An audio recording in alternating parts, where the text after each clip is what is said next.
the last few video lectures, I've discussed psychedelia in San Francisco and London. Now, those were not the only cities where this psychedelic activity was taking place. Those are just the cities where there was a specific subculture devoted to it. But today we'll talk about some other cities that still had psychedelic elements, in particular within music. Today we're going to talk about Los Angeles and San Diego and upstate New York.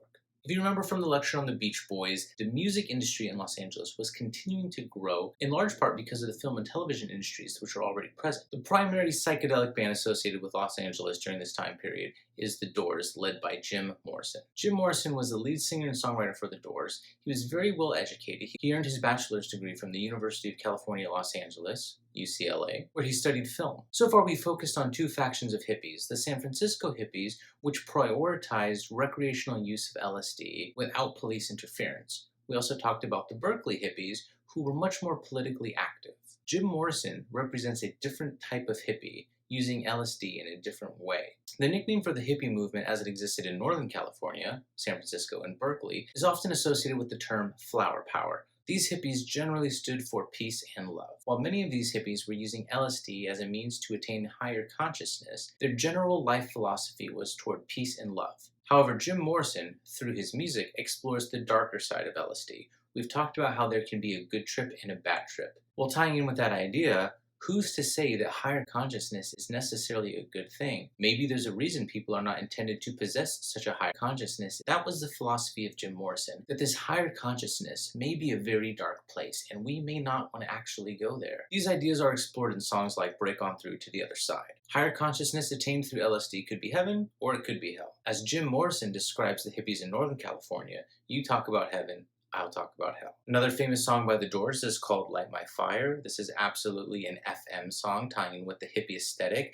7 minutes long with extended solos. Now, even though this song was a hit on the FM radio, this long hippie aesthetic centered variety of radio programming, the record company also produced a shortened version where many of these long improvised solos were cut out, the song was reduced down to 3 minutes, and that song was a hit on pop AM radio. And it's a hit. Congratulations to The Doors, right?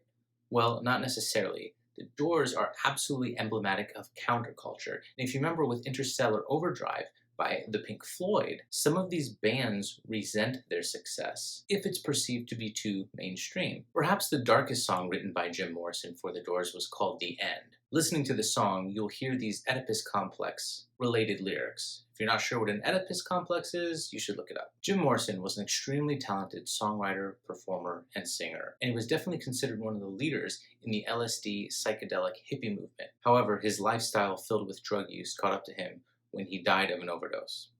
He was 27 years old. If we go a few hours south of Los Angeles, we end up in San Diego, California, where in 1968, the band Iron Butterfly released the song Inagata de Vida. Now, the story that goes along with the song Inagata de Vida is the lead singer was super high when they were recording this, and he was trying to say in the Garden of Eden, but because he was slurring his words, it came out Inagata de Vida. Another great example of music inspired by the hippie aesthetic, this song was 17 minutes long, and every single musician takes a solo at some point. When I closed the lecture on Bob Dylan, he had just experienced a motorcycle accident.